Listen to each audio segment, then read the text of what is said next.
ನಮಸ್ಕಾರ. ಇದು ಸುದ್ದಿ ವಿಶ್ಲೇಷಣೆ. ನಾನು ಶಶಿಧರ್ ಭಟ್. ಇದು ನನ್ನ ಡಿಜಿಟಲ್ ವಾಹಿನಿ ಸುದ್ದಿ ಟಿವಿ. ಪ್ರಧಾನಿ ನರೇಂದ್ರ ಮೋದಿ ವಿಶ್ವಗುರು. ಆ ಬಿರುದನ್ನ ಅವರಿಗೆ ಯಾರು ಕೊಟ್ಟರೋ ಬಿಟ್ಟರೋ ಗೊತ್ತಿಲ್ಲ ನನಗೆ. ಆದರೆ ಬಿಜೆಪಿ ಮತ್ತು ಸಂಘ ಪರಿವಾರ ದೇಶದ ಜನರನ್ನ ಮೋದಿ ವಿಶ್ವಗುರು ಎಂದು ನಂಬಿಸಿತ್ತು. ಭಾರತೀಯರು ನಂಬಿಕೆ ಮೇಲೆ ಬದುಕುವವರು. ಅವರನ್ನು ಅತಿ ಸುಲಭವಾಗಿ ನೀವು ಮೋಡಿ ಮಾಡಬಹುದು, ಅವರನ್ನ ಭ್ರಮೆಯಲ್ಲಿ ಇರುವಂತೆ ಮಾಡಬಹುದು. ಆದರೆ ಯಾರೂ ಕೂಡ ಹೇಳಿಕೆಯಿಂದ ವಿಶ್ವಗುರು ಆಗಲ್ಲ. ವಿಶ್ವಗುರು ಆಗುವವರು ಅವರಿಗೆ ಅಂತಾರಾಷ್ಟ್ರೀಯ ವ್ಯವಹಾರಗಳು ಗೊತ್ತಿರಬೇಕು, ಅಂತಾರಾಷ್ಟ್ರೀಯ ಸಂಬಂಧಗಳು ಹೇಗಿರ್ತವೆ ಅಂತ ಗೊತ್ತಿರಬೇಕು. ಎರಡು ದೇಶಗಳ ಮುಖ್ಯಸ್ಥರು ಭೇಟಿ ಮಾಡಿದಾಗ ಆ ಸಂದರ್ಭದಲ್ಲಿ ಅವರ ನಡವಳಿಕೆ ಹೇಗಿರಬೇಕು ಅಂತ ಗೊತ್ತಿರಬೇಕು. ಹಾಗೇನೆ ಕನಿಷ್ಠ ಅವರಿಗೆ ಭಾಷೆ ಗೊತ್ತಿರಬೇಕು.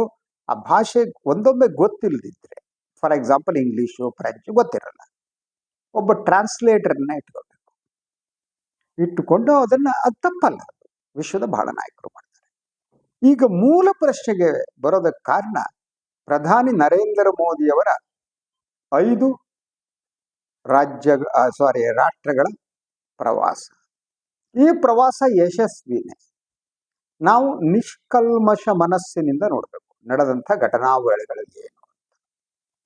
ಮೊದಲನೇದಾಗಿ ಈ 5 ರಾಷ್ಟ್ರಗಳಿಗೆ ಭೇಟಿ ನೀಡಿದಂಥ ನರೇಂದ್ರ ಮೋದಿ ಅವರು ಹಲವು ಒಪ್ಪಂದಗಳಿಗೆ ಸಹಿ ಹಾಕಿದರು.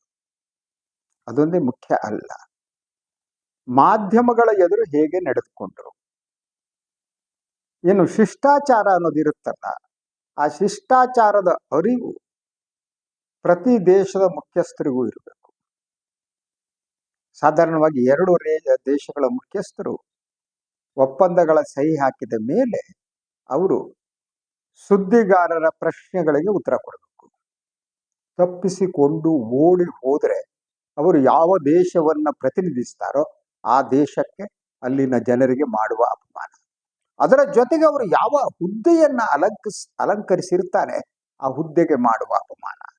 ಆ ಹುದ್ದೆಗೆ ಅವರು ಯೋಗ್ಯರಲ್ಲ ಎಂದು ವಿಶ್ವ ತಿಳಿದುಕೊಳ್ಳುವಂತೆ ಆಗುವಂಥದ್ದು. ಸೊ ಇದನ್ನೆಲ್ಲ ಹೇಳುವುದಕ್ಕೆ ಕಾರಣ ಇದೆ. ನರೇಂದ್ರ ಮೋದಿ ಈ 5 ರಾಷ್ಟ್ರಗಳ ಏನು ಪ್ರವಾಸ ಮಾಡಿದ್ರು ಇದು ಸಂಪೂರ್ಣ ವಿಫಲವೇ ಅಲ್ಲವೇ ಅನ್ನೋ ಬಗ್ಗೆ ವಿಶ್ವದಲ್ಲಿ ಚರ್ಚೆ ನಡೀತಾ ಇದೆ.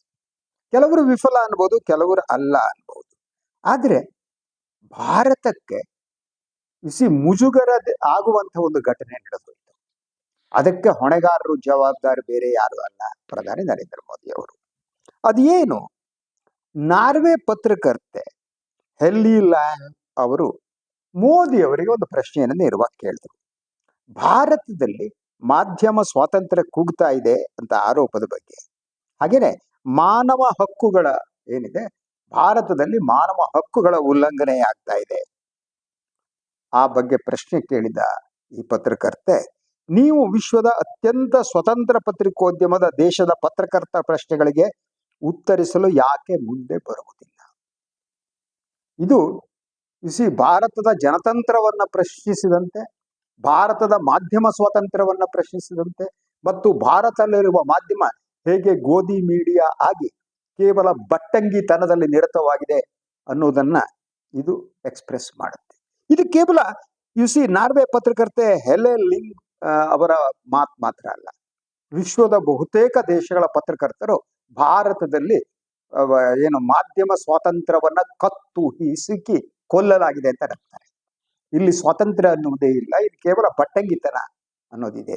ಆದ್ರಿಂದ ಇತ್ತೀಚೆಗೆ ಬಂದ ಮಾಧ್ಯಮ ಸ್ವಾತಂತ್ರ್ಯದ ಇಂಡೆಕ್ಸ್ ಸೂಚ್ಯಂಕದ ಪ್ರಕಾರ ವಿಶ್ವದಲ್ಲಿರುವ 180 ದೇಶಗಳಲ್ಲಿ ಭಾರತದ್ದು 157ನೇ ಸ್ಥಾನ. ಎಲ್ಲ ಮುಭಕ್ತರು, ಪಾದಪೂಜೆ ಮಾಡುವವರು, ಹಾಲಿನ ಅಭಿಷೇಕ ಮಾಡುವವರು, ನಮ್ಮ ನಾಯಕರು ದೈವಾಂಶ ಸಂಭೂತರು ಅಂತ ನಂಬುವವರು, ಅವರೆಲ್ಲ ತಮ್ಮ 2 ಕಿವಿಗಳನ್ನ ಬಿಟ್ಟು ಕೇಳಿಸ್ಕೋಬೇಕು. ಮಾಧ್ಯಮ ಸ್ವಾತಂತ್ರ್ಯದಲ್ಲಿ ಭಾರತದ ಸ್ಥಾನ 157ನೇದು. ನಮ್ಮ ಅಕ್ಕಪಕ್ಕದ ಎಲ್ಲ ರಾಷ್ಟ್ರಗಳಲ್ಲೂ ಕೂಡ ಮಾಧ್ಯಮ ಸ್ವಾತಂತ್ರ್ಯದಲ್ಲಿ ಅವರು ನಮಗಿಂತ ಮೇಲಿದ್ದಾರೆ. ಇದು ಮೊದಲ ಅರ್ಥ ಮಾಡ್ಕೊಳ್ಳಿ. ಸೊ ಇದಕ್ಕೆ ಈ ಹೆಣ್ಮಗಳು ಕೇಳ್ತಾರೆ, ನೀವು ವಿಶ್ವದ ಅತ್ಯಂತ ಸ್ವತಂತ್ರ ಪತ್ರಿಕೋದ್ಯಮದ ದೇಶದ ಪತ್ರಕರ್ತರು. ಅಂದ್ರೆ ಐರೋಪ್ಯ ರಾಷ್ಟ್ರಗಳಿದೆಯಲ್ಲ, ಅದು ಅತ್ಯಂತ ಸ್ವತಂತ್ರ ಪತ್ರಿಕೋದ್ಯಮ ಇರುವಂತಹ ದೇಶಗಳಲ್ಲಿ, ಅಲ್ಲಿ ಮಾನವ ಹಕ್ಕುಗಳಿಗೆ ಅಪಾರವಾದ ಗೌರವ ಇದೆ.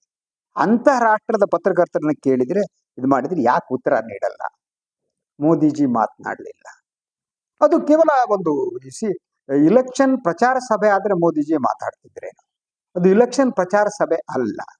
ಅದ್ರ ಜೊತೆಗೆ ಈ ಪ್ರಶ್ನೆಗೆ ಅವರಿಗೆ ಉತ್ತರವನ್ನ ಹೇಳಿಕೊಡೋದಕ್ಕೆ ಅವ್ರ ಟೆಲಿಪ್ರಾಂಪ್ಟರ್ ಅಲ್ಲೇ ಅದನ್ನ ಬರೆದಿದ್ರೋ ಇಲ್ವೋ ಗೊತ್ತಿಲ್ಲ. ಸೊ ಹಾಗಾಗಿ ಅವರು ಮಾತನಾಡದೆ ಹೋದ್ರು. ಆದರೆ ಏನು, ಭಾರತದ ವಿದೇಶಾಂಗ ಇಲಾಖೆಯ ಕಾರ್ಯದರ್ಶಿ ಸಿಬಿ ಜಾರ್ಜ್ ಅಂತ ಅವರು ಪ್ರತಿಕ್ರಿಯೆ ನೀಡಿದ್ರು. ಅದು ಇನ್ನೂ ಹಾರಿಬಲ್ ಆಗಿತ್ತು. ಏನು ಹಾರಿಬಲ್ ಆಗಿತ್ತು ಅಂದ್ರೆ, ಭಾರತದಲ್ಲಿರುವಂತ ಎಲ್ಲ ಸಂಸ್ಥೆಗಳಲ್ಲಿ ಕೆಲಸ ಮಾಡುವ ಮುಖ್ಯಸ್ಥರುಗಳಿದ್ದಾರೆ, ಅವರು ಯಾವುದೋ ಪಂಚಾಯಿತಿ ಚುನಾವಣೆಯ ಭಾಷಣಕಾರರಂತೆ ಗುರುತಿಸ್ತಾರೆ. ಪಂಚಾಯಿತಿನೋ, ಗ್ರಾಮ ಪಂಚಾಯಿತಿನೋ, ಜಿಲ್ಲಾ ಪಂಚಾಯಿತೋ, ಅಥವಾ ಯಾವುದೋ ಇಲೆಕ್ಷನ್ ಪ್ರಚಾರದ ರೀತಿ, ಈ ರೀತಿ ಭಾರತದ ನಮ್ಮ ಡಿಪ್ಲೊಮ್ಯಾಟ್ಸ್ಗಳು ಈ ಹಂತಕ್ಕೆ ಯಾವತ್ತೂ ಕುಸಿದಿರಲಿಲ್ಲ ಅಂತ ಅವರು ಈ ಪ್ರಶ್ನೆಗೆ ಉತ್ತರ ಕೇಳುತ್ತಾ ಇದೇ ಒಂದು ಪ್ರಶ್ನೆಗೆ ಭಾರತವನ್ನ ಯಾಕೆ ನಂಬಬೇಕು ಅನ್ನುವ ಪ್ರಶ್ನೆಯನ್ನ ಪತ್ರಕರ್ತರು ಹೇಳಿ ನಿಮ್ಮನ್ನು ಯಾಕೆ ನಂಬಬೇಕು? ನಾವು ನಿಮ್ಮಲ್ಲಿ ಮಾನವ ಹಕ್ಕುಗಳ ಉಲ್ಲಂಘನೆ ಆಗ್ತಾ ಇದೆ, ಕೋಮುವಾದ ಬೆಳೀತಾ ಇದೆ. ಸೊ ಪ್ರತಿ ಕ್ಷಣ ನಿಮ್ಮ ಬಿಜೆಪಿ ಸರ್ಕಾರದಲ್ಲಿ ಮುಖ್ಯಮಂತ್ರಿ ಆದವರು, ಅಸ್ಸಾಂ ಮುಖ್ಯಮಂತ್ರಿ, ಪಶ್ಚಿಮ ಬಂಗಾಳದ ಮುಖ್ಯಮಂತ್ರಿ, ಉತ್ತರ ಪ್ರದೇಶದ ಮುಖ್ಯಮಂತ್ರಿ ಕೋಮು ಬೆಂಕಿಯನ್ನ ಹಚ್ಚಿಸುವ ಕೆಲಸವನ್ನ ಮಾಡುವ ಸಂದರ್ಭದಲ್ಲಿ ನಿಮ್ಮನ್ನು ಯಾಕೆ ನಂಬಬೇಕು? ನಂಬಿಕೆಯನ್ನು ಎಲ್ಲಿ ಉಳಿಸ್ಕೊಂಡಿದ್ದೀರಿ? ಈ ಪ್ರಶ್ನೆಗೆ ಉತ್ತರ ಕೊಟ್ಟಂತ ಸನ್ಮಾನ್ಯ ಜಾರ್ಜ್ ಅವರು, ವಿದೇಶಾಂಗ ಕಾರ್ಯದರ್ಶಿ, 17 ನಿಮಿಷಗಳ ಕಾಲ ಭಾಷಣ ಮಾಡಿದ್ರು. Any diplomat for that matter, ಇಡೀ ಇತಿಹಾಸದಲ್ಲಿ ಡಿಪ್ಲೊಮೇಟ್ಗಳು ಭಾಷಣ ಮಾಡಲ್ಲ, ಚುನಾವಣಾ ಭಾಷಣ ಮಾಡೋ ರಾಜಕಾರಣಿಗಳು. ಆದ್ರೆ ಮೋದಿಜಿಯವರ ಈ ಪ್ರಭುತ್ವದಲ್ಲಿ ಎಲ್ಲ ಇಂಥ ಜನರನ್ನ ತಂದು ಕೂಡಿಸಲಾಗಿದೆ. ಅವರು ಭಾಷಣ ಮಾಡ್ತಾ, ಭಾರತದ್ದು 5,000 ವರ್ಷಗಳ ಇತಿಹಾಸ ಇರುವ ನಮ್ಮ ದೇಶ ಸಾಮಾನ್ಯ ಅಂದ್ಕೊಂಡಿದ್ದೀರೇನು? ನಾವು ವಿಶ್ವಕ್ಕೆ ಯೋಗ ಕೊಟ್ಟಿದ್ದೆ ನಾವು, ವಿಶ್ವ ನಮ್ಮನ್ನ ಹೊಗಳ್ತಾ ಇದೆ. ಈ ರೀತಿ ಯಾರ್ದೋ ಕಂತೆ ಪುರಾಣವನ್ನ ತೆಗೆದುಕೊಂಡ್ರು ಮೂಲಭೂತ ಪ್ರಶ್ನೆಗೆ ಅವರು ಉತ್ತರನೇ ಕೊಟ್ಟಿದ್ರು. 17 ನಿಮಿಷಗಳ ಕಾಲ ಅಲ್ಲಿರುವ ಪತ್ರಕರ್ತರೆಲ್ಲ ನಗ್ತಾ ಇದ್ರು ಕೂತ್ಕೊಂಡು. ಇದು ಯಾವ ಸೀಮೆ ಡಿಪ್ಲೊಮೇಟ್ ಅಪ್ಪ, ಇವರು ವಿದೇಶಾಂಗ ಕಾರ್ಯದರ್ಶಿ ಅಂತ ಜನ ಮಾತನಾಡುವ ರೀತಿಯಲ್ಲಿ ಅವರು. ಸೊ ಈ ಭಾರತವನ್ನು ಯಾಕೆ ನಂಬಬೇಕು ಅನ್ನೋದು ಏನಿದೆ, ಈ ಬಗ್ಗೆ ಬೇರೆ ಬೇರೆ ವಿದೇಶಿ ಮಾಧ್ಯಮಗಳಲ್ಲಿ, ಯುರೋಪಿಯನ್ ಮಾಧ್ಯಮಗಳಲ್ಲಿ ಈ ಬಗ್ಗೆ ಪ್ರಶ್ನೆಗಳು ಮೂಡಿದವು, ಚರ್ಚೆಗಳು ಪ್ರಾರಂಭವಾದವು. ಸೊ ಅದಕ್ಕೆ ಕಾರಣ ಏನು ಅಂತ ಇಂಥ ಪ್ರಶ್ನೆಗಳನ್ನ, ಅದಕ್ಕೆ ಕ್ಲಾರಿಫಿಕೇಶನ್ಗಳು ಎಲ್ಲ ಕೂಡ ಮಾಧ್ಯಮದಲ್ಲಿ ಬರ್ತಾ ಇದೆ. ಈ ಗೋಧಿ ಮೀಡಿಯಾ ಅಲ್ಲ, ಈ ಭಜನಾ ಮಂಡಳಿಗಳಲ್ಲ, ಗೊತ್ತಾಯ್ತಾ? ಎಲ್ಲೆಲ್ಲೋ ಹೋಗ್ಬಿಟ್ಟು ಬಿಜೆಪಿ ಮನೆ ಅಂಗಳದಲ್ಲೋ ಹಿತ್ಲಲ್ಲಿ ಕೂತಿರುವವರು ಪತ್ರಿಕೋದ್ಯಮ ಮಾಡುವವರಲ್ಲ. ಸೊ ವಿದೇಶಿ ಮಾಧ್ಯಮಗಳು ಅವರು ಕೆಲವು ಈ ಒಂದು ಅಂತಾರಾಷ್ಟ್ರೀಯ ಸಂಸ್ಥೆಗಳು ಏನಿವೆ, ಅವು ಭಾರತಕ್ಕೆ ಸಂಬಂಧಪಟ್ಟ ಹಾಗೆ ಕೆಲವು ಅಂಶಗಳನ್ನ ಪ್ರಸ್ತಾಪ ಮಾಡ್ತಾರೆ. ಏನದು? ಪತ್ರಕರ್ತರ ಮೇಲೆ ಒತ್ತಡ ಹೇರಲಾಗುತ್ತೆ, ಬಹಳ ಪ್ರೆಷರ್ ಹಾಕಲಾಗುತ್ತೆ, ಮತ್ತು ಅವರ ಮಾತು ಕೇಳದಿದ್ದಾಗ ಆ ಉದ್ಯಮ ಸಂಸ್ಥೆಗಳನ್ನ ಖರೀದಿ ಮಾಡೋದು ಅಥವಾ ಮುಚ್ಚಿಸೋದು ಮಾಡಲಾಗುತ್ತೆ. ಅದಕ್ಕೆ NDTV ಉದಾಹರಣೆ ಇದೆ. ಹಾಗೇನೆ ಒತ್ತಡ ಹಾಕ್ಬಿಟ್ಟು ಇನ್ಕಮ್ ಟ್ಯಾಕ್ಸ್ ಇಡಿಯನ್ನ ಬಿಟ್ಟು, ನನ್ನ ಮೇಲೂ ಕೂಡ ಇನ್ಕಮ್ ಟ್ಯಾಕ್ಸ್ ಇಡಿಯನ್ನ ಬಿಟ್ಟು ನನ್ನ ವಾಹಿನಿಯನ್ನ ಮುಚ್ಚಿಸಿದೆ. ಬಹಳ ಜನ ಕೇಳ್ತಾರೆ, ಸುದ್ದಿ ಟಿವಿ ಯಾಕೆ ಬಿಡ್ತು ಅಂತ. ಅದೇನ ಅವರನ್ನ ಪ್ರಶ್ನಿಸ್ತಾ ಇರುವುದಕ್ಕಾಗಿ ಇಡೀ ಇನ್ಕಮ್ ಟ್ಯಾಕ್ಸ್ ಅನ್ನ ಕಳಿಸಿ ನನ್ನ ಚಾನಲ್ಗೆ ಬೀಗ ಹಾಕಿ, ನಾನು ಯಾರ್ದೋ ಕಾಲ್ ಹಿಡಿದು ತನ್ನಂತ ಇನ್ವೆಸ್ಟ್ಮೆಂಟ್ ಎಲ್ಲ ಹೋಗ್ಬಿಟ್ಟು ಬೀದಿ ಬರೋ ಹಂಗೆ ಮಾಡಿದ್ದು. ಸೊ ಅದನ್ನು ಇವತ್ತು ಅಂತಾರಾಷ್ಟ್ರೀಯ ಮಾಧ್ಯಮಗಳು ಅದನ್ನ ರೆಕಗ್ನೈಸ್ ಮಾಡಿವೆ. ಮಾತು ಕೇಳದೆ ಯಾರು ಪತ್ರಕರ್ತರ ಮಾತು ಕೇಳಲ್ಲ, ಅವ್ರ ಮೇಲೆ ಬೇರೆ ಬೇರೆ ರೀತಿಯ ಒತ್ತಡವನ್ನ ಇಂಡಿಯಾದಲ್ಲಿ ಹಾಕಲಾಗುತ್ತೆ. ಇನ್ನು ಸರ್ಕಾರಿ ವಿರೋಧಿ ಮಾಧ್ಯಮಗಳ ಮೇಲೆ ಭಾರತದಲ್ಲಿ ಈ ಒಂದು ಬೇರೆ ಬೇರೆ ಇಡಿ, ಇನ್ಕಮ್ ಟ್ಯಾಕ್ಸ್ ಅಂತ ದಾಳಿ ಮಾಡ್ತವೆ. ಹಾಗೇನೆ ತನಿಖಾ ಸಂಸ್ಥೆಗಳ ದುರುಪಯೋಗ ನಡೆಯುತ್ತೆ. ಇದಕ್ಕೆಲ್ಲ ಪ್ರಣವ್ ರಾಯಿಂದ ಹಿಡಿದು ಶಶಿಧರ್ ಭಟ್ ಅನ್ನುವ ಈ ಸಣ್ಣ ಪತ್ರಕರ್ತರವರೆಗೆ ಎಲ್ಲರೂ ಕೂಡ ಇದಕ್ಕೆ ಬಲಿಯಾಗಿದ್ದೆವು. ರವೀಶ್ ಕುಮಾರ್ ಬಿಡ್ಬೇಕಾಯ್ತು, ಎಲ್ಲ ಅಭಿಸಾರ್ ಶರ್ಮಾ ಬಿಡ್ಬೇಕಾಯ್ತು, ನಮ್ಮಂಥವ್ರು ಏನೋ ಕಾಲೆಳೆದು ಮಾಡಿ ಚಾನಲ್ ಅನ್ನ ಮುಚ್ಚಬೇಕಾಯ್ತು ನಾವು, ಯಾಕಂದ್ರೆ ಗೋಧಿ ಮೀಡಿಯಾ ಆಗಲಿಲ್ಲ. ಇನ್ನು ಈ ಎಲ್ಲ ಉದಾಹರಣೆಗೆ ಅದರ ಜೊತೆಗೆ ಇನ್ನು ರಿಪೋರ್ಟರ್ಸ್ ವಿತೌಟ್ ಬಾರ್ಡರ್ಸ್ ಅಂತ ಒಂದು ಸಂಸ್ಥೆ, ಪ್ರೆಸ್ ಫ್ರೀಡಮ್ ಏನಿದೆ, ಅದು ಕೂಡ ಕೊಟ್ಟಂತಹ ವರದಿಯಲ್ಲಿ ಕಳೆದ ವರ್ಷಗಳಲ್ಲಿ ಸತತವಾಗಿ ಭಾರತದ ದಟ್ ಮಾಧ್ಯಮ ಸ್ವಾತಂತ್ರ್ಯ ಕುಸಿತ ಇದೆ ಅಂತ. ಅದಕ್ಕೆ ಸಂಬಂಧಪಟ್ಟ ಹಾಗೆ BBC ಡಾಕ್ಯುಮೆಂಟರಿ ವಿವಾದ ಆಗಿದ್ದಿರಬಹುದು, ಕೆಲವು ಮಾಧ್ಯಮಗಳ ಮೇಲೆ IT ಸಂಸ್ಥೆಗಳ ದಾಳಿ ಇರಬಹುದು. ಅದರ ಜೊತೆಗೆ ಸರ್ಕಾರ ಮತ್ತು BJP ಬೆಂಬಲಿಗರೇನಿದ್ದಾರೆ ಅವರ ವರ್ತನೆಗಳು, ಇದೆಲ್ಲ ಕೂಡ ಅದಕ್ಕೆ ಗಣನೆಗೆ ತೆಗೆದುಕೊಂಡಿತ್ತು. ಸೊ ಇನ್ನು ಇದಕ್ಕೆ ಸಂಬಂಧಪಟ್ಟ ಹಾಗೆ ಮೋದಿಯವರು ಈ ಪ್ರಶ್ನೆಗಳನ್ನ ಯಾಕೆ ತಪ್ಪಿಸಿಕೊಳ್ತಾರೆ? ಯಾಕೆ ಮಾನವ ಹಕ್ಕುಗಳ ಪ್ರಶ್ನೆಗಳಿಗೆ ಭಾರತದಲ್ಲಿ ಮಾನವ ಹಕ್ಕುಗಳ ಉಲ್ಲಂಘನೆ ಆಗುತ್ತದೆ ಅಂದ್ರೆ ಆಗ್ತಾ ಇಲ್ಲ ಅಂತ ಹೇಳುವ ಧೈರ್ಯ ಯಾಕಿಲ್ಲ? ಮೌನಂ ಸಮ್ಮತಿ ಲಕ್ಷಣ. ಪ್ರಶ್ನೆಗಳನ್ನ ತಪ್ಪಿಸಿಕೊಂಡು ಓಡಿ ಹೋಗುವುದರಿಂದ ಸತ್ಯ ಸುಳ್ಳಾಗಲ್ಲ, ಸತ್ಯ ಸುಳ್ಳಾಗಕ್ ಸಾಧ್ಯನೇ ಇಲ್ಲ.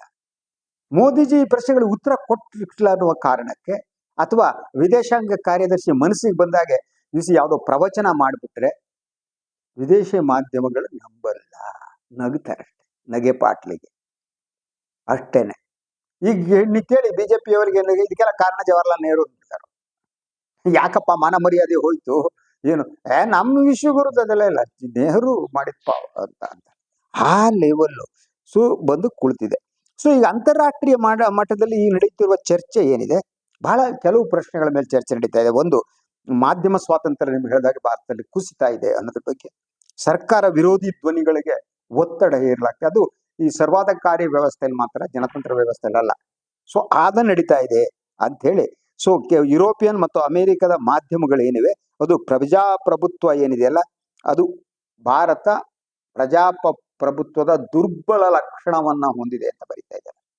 ಹೇಳಿ, ದುರ್ಬಲ ಲಕ್ಷಣ ಅಂದ್ರೆ ಭಾರತದ ಪ್ರಜಾಪ್ರಭುತ್ವ ದುರ್ಬಲ ಆಗಿದೆ ಅಂತ. ಸೊ ಇದು ಒಂದು ರೀತಿ ಭಾರತ ತರ ಮಾಕ್ರಿ ಅನ್ನುವ ಮಾತನ್ನು ಕೂಡ ಹೇಳಲಾಗ್ತಾ ಇದೆ ಈ ಬಗ್ಗೆ ಜಾಲತಾಣಗಳಲ್ಲಿ. ಇದು ಆದ್ರೆ ಸರ್ಕಾರ ಇದನ್ನ ಡಿಫೆಂಡ್ ಮಾಡ್ಕೊಳಕ್ ನೋಡುತ್ತೆ. ಆದ್ರೆ ದುರ್ದೈವ ಕಣ್ರಿ, ದುರ್ದೈವ. ನಾನು ಈ ಬೆಳಗ್ಗೆ ಒಂದು ವಿಡಿಯೋ ನೋಡ್ತಾ ಇದ್ದೆ. ಅದು ದಟ್ 1950ರಲ್ಲಿ 49ರಲ್ಲಿ ಸ್ವಾತಂತ್ರ್ಯ ಬಂದ ಮೇಲೆ ಜವಾಹರ್ಲಾಲ್ ನೆಹರು ಅವರು ಅಮೆರಿಕಕ್ಕೆ ನೀಡಿದ ಭೇಟಿ. ಆ ಸಂದರ್ಭದಲ್ಲಿ ಅಮೆರಿಕದವರು ಏನ್ ಮಾತಾಡಿದ್ರು, ನೆಹರು ಏನ್ ಮಾತಾಡಿದ್ರು, ದಯವಿಟ್ಟು ಯೂಟ್ಯೂಬ್ನಲ್ಲಿ ಸಿಗುತ್ತೆ ನೋಡಿ ಅದನ್ನೆಲ್ಲ. ಅದಕ್ಕೆ ಅನ್ನೋದು ದೇಶಕ್ಕೆ ಸುಶಿಕ್ಷಿತ ಪ್ರಧಾನಿ ಬೇಕು. ಸುಶಿಕ್ಷಿತರಲ್ಲದ ಕೇವಲ ಯಾವುದೋ ಒಂದು ಸಂಘಟನೆಯ ಕಾರ್ಯದರ್ಶಿ ಅಂದ್ರೆ ಚಡ್ಡಿನೋ ಇನ್ನೊಂದೇನೋ ಹಾಕೊಂಡು ಕವಾಯತ್ ಮಾಡ್ತಾರೆ ಅನ್ನೋ ಕಾರಣಕ್ಕೆ ಅಂಥವ್ರು ದೇಶದ ಮುಖ್ಯಸ್ಥರಾದ್ರೆ ಈ ದೇಶವನ್ನು ಯಾರು ಉಳಿಸಕ್ ಸಾಧ್ಯ ಇಲ್ಲ. ವಿದೇಶಗಳು ಮಾತನಾಡ್ತಾರೆ. ಅದರಿಂದ ದಯವಿಟ್ಟು ವಿದೇಶಿ ಮಾಧ್ಯಮಗಳನ್ನ ನೋಡುವ ಪರಿಪಾಠವನ್ನಾದ್ರೂ ಬಳಸ್ಕೊಳ್ಳಿ. ನಿಮ್ಮ ಬುದ್ಧಿಗೆ ಬಂದಿರುವ ಮಂಕಿದೆಯಲ್ಲ, ಕವಿದಿರುವ ಮಂಕಿದೆಯಲ್ಲ, ಭ್ರಮೆ ಇದೆಯಲ್ಲ, ಅದು ಹೊರಗಡೆ ಬರುತ್ತೆ.